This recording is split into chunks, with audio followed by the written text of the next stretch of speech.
पाक फौज ने चमन के इलाके स्पिन बोल्डक में अफगान तालिबान और फितना ख्वारिज के हमलों को नाकाम बना दिया। 15 से 20 अफगान तालिबान हलाक। अफगान तालिबान और फितना ख्वारिज की जानिब से 4 मकामात पर अलग-सुबह हमला किया। सिक्योरिटी ज़राए का कहना है कि पाक फौज की जवाबी कार्रवाई ने उन अफगान तालिबान को पसपा होने पर मजबूर कर दिया। अफगान तालिबान और फितना ख्वारिज के दहशतगर्द देहात और मासूम लोगों को ढाल के तौर पर इस्तेमाल कर रहे हैं। अफगान तालिबान और फितना ख्वारिज के दहशतगर्दों ने पाक अफगान दोस्ती गेट को अपनी तरफ से उड़ा दिया। गेट को तबाह करना साबित करता है कि अफगान तालिबान तिजारत और मकामी आमदोरफ्त के हामी नहीं। पाक फौज ने फितना ख्वारिज और अफगान तालिबान के गुज़िश्ता रात कुरम सेक्टर पर हमले की कोशिश को भी नाकाम बनाया था। कुरम सेक्टर पर जवाबी हमले के दौरान अफगान तालिबान की 8 पोस्टें और 6 टैंक तबाह किए गए। पाक फौज ने कुरम सेक्टर में मुतादिद दहशतगर्दों को भी हलाक और अमरीकी साख्ता असलहा भी कब्जे में लिया।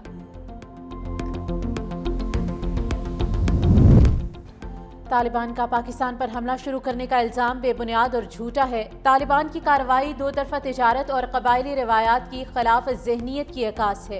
ISPR का कहना है कि पाकिस्तानी चौकी या सामान पर कब्जे के दावे प्रोपेगेंडा हैं।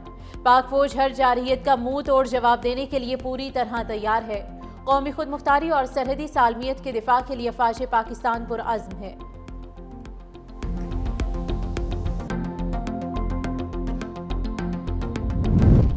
खैबर पख्तूनख्वा के नौ मुंतखब वज़ीर आला सुहेल आफरीदी आज हलफ उठाएंगे। बिलावल भुट्टो की हिदायत पर गवर्नर फैसल करीम कुंडी कराची से पेशावर पहुंच गए। गवर्नर हाउस में हलफ बर्दारी की तैयारियां जारी। तकरीब 4 बजे होगी।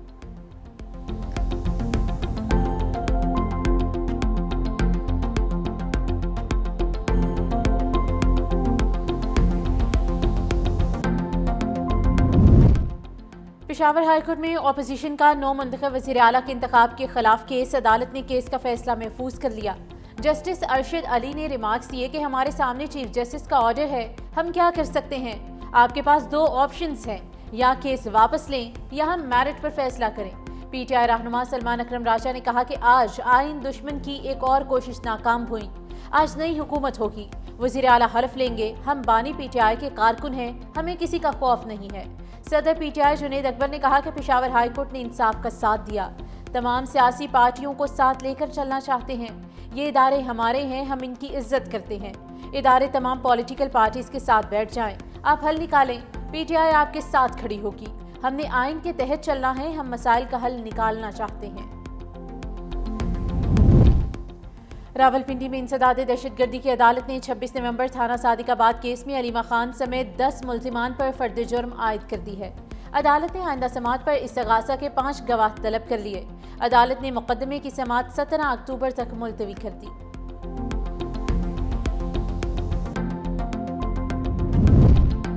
और कौमी मईशत के लिए खुशखबरी, पाकिस्तान और IMF में स्टाफ लेवल मुआहिदा तय पा गया। बोर्ड की मंजूरी के बाद पाकिस्तान को $1.2 अरब मिलेंगे।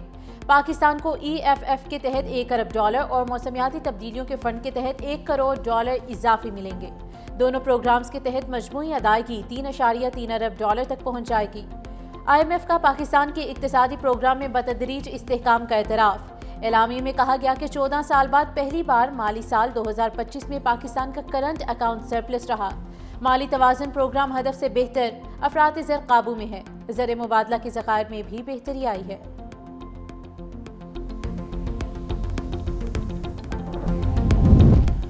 साबिक स्पीकर सिंध असम्बली आगा सिराज दुरानी तवील अलालत के बाद इंतकाल कर गए। आगा सिराज दुरानी कराची के निजी अस्पताल में ज़ेरे इलाज थे। चंद हफ्ते कबल आगा सिराज दुरानी को ब्रेन हेमरेज के सब अस्पताल लाया गया। आगा सिराज दुरानी पीपल्स पार्टी के सीनियर रहनुमाओं और मोहतरमा बेनज़ीर भुट्टो शहीद के करीबी साथियों में शामिल थे। मरहूम के वालिदो और चचा भी सिंध असम्बली के स्पीकर और डिप्टी स्पीकर रहे। सदर ममलकत आसिफ अली जरदारी का आगा सिराज दुरानी के इंतकाल पर गहरे दुख का इजहार। कहा, आगा सिराज दुरानी ने जमहूरी इक़्तिदार के फ़रोग़ में नुमाया किरदार अदा किया। वज़ीर आला सिंध मुराद अली शाह ने कहा, आगा सिराज दुरानी पीपल्स पार्टी के मुखलिस, वफादार और उसूल पसंद रहनुमा थे। मरहूम की खिदमात को हमेशा याद रखा जाएगा। पाकिस्तान का एजाज़ 2026 से 2028 तक अक़वाम मुत्तहिदा की इंसानी हुकूक कौंसिल का रुकन मुंतखब हो गया। एक्स पर अपने बयान में नायब वज़ीर आज़म इसहाक़ डार ने कहा, پاکستان کو کونسل کے لیے بھاری اکثریت سے ووٹ ملے۔ یہ انتخاب انسانی حقوق کے فروغ میں پاکستان کے کردار کا اعتراف ہے۔ پاکستان عالمی برادری کے ساتھ مل کر انسانی حقوق کے لیے کام جاری رکھے گا۔ صدر ٹرمپ کا ایک بار پھر حماس کو جلد غیر مسلح ہونے کا پیغام، خبردار کیا کہ حماس کو غیر مسلح ہونا ہوگا، نہ ہوا تو ہم کر دیں گے۔ حماس کو غیر مسلح کرنے کا یہ عمل ممکنہ طور پر پرتشدد ہوگا۔ اسرائیل کے تمام 20 زندہ یرغمالی واپس آ گئے، ابھی کام مکمل نہیں ہوا۔ وعدے کے مطابق تمام ہلاک مغویوں کی لاشیں واپس نہیں آئیں۔ غزہ جنگ بندی کا دوسرا مرحلہ اب شروع ہو رہا ہے۔ حماس نے مزید 4 یرغمالیوں کی لاشیں ریڈ کراس کے حوالے کر دیں۔ مزید 4 لاشیں آج کسی وقت حوالے کی جائیں گی۔ اسرائیل کی جانب سے بھی 45 فلسطینیوں کی میتیں غزہ بھیج دی گئیں۔ ادھر غزہ میں شہید فلسطینیوں کی لاشیں ملنے کا سلسلہ جاری، مزید 44 لاشیں اور 29 زخمی اسپتال منتقل۔ 38 لاشیں ملبے کے نیچے سے ملیں۔ شہداء کی مجموعی تعداد 67,913 ہو گئی۔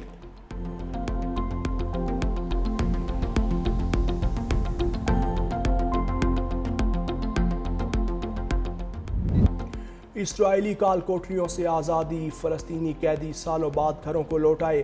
اہل خانہ کے چہروں پر خوشی کے آنسوؤں کا سیلاب امڈ آیا۔ کوئی اپنے بوڑھے والد کے گلے لگ کر بے ساختہ رو پڑا تو کسی نے اپنی ماں کے ہاتھ چوم کر سجدہ شکر ادا کیا۔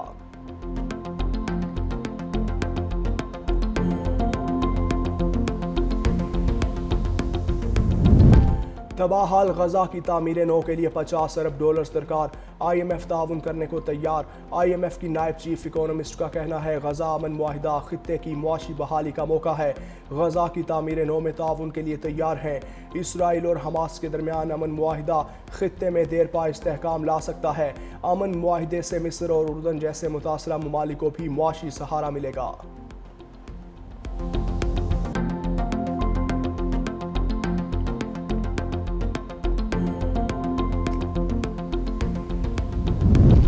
لاہور بورڈ نے انٹرمیڈیٹ پارٹ 1 کے نتائج کا اعلان کر دیا۔ 1,72,000 امیدواروں کے امتحان میں شرکت، 79,500 فیل ہو گئے۔ کامیابی کا تناسب 53.77% رہا۔ ساہیوال بورڈ میں 42,529 طلبہ اور طالبات نے امتحان دیا، 23,182 نے کامیابی حاصل کی۔ پاس ہونے والوں کا تناسب 54.51% رہا۔ فیصل آباد بورڈ میں کامیابی کا تناسب 55.7% رہا۔ نوبیل انعام یافتہ ملالہ یوسفزئی کا آکسفورڈ یونیورسٹی میں دوران تعلیم نشہ کرنے کا اعتراف، کہا دوستوں کے ساتھ ویڈ کا نشہ کیا تو یوں لگا لندن سے واپس سوات پہنچ گئی ہوں۔ طالبان حملے کی یاد تازہ ہو گئی، لگتا تھا سب بھول چکی ہوں لیکن نشہ کرتے ہی سب آنکھوں کے سامنے آ گیا۔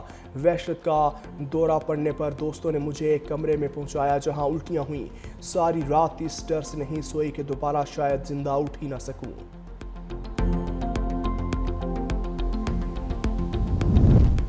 بھارتی ریاست راجستھان میں حادثہ، بس میں آگ لگنے سے 20 مسافر جھلس کر ہلاک، متعدد زخمی۔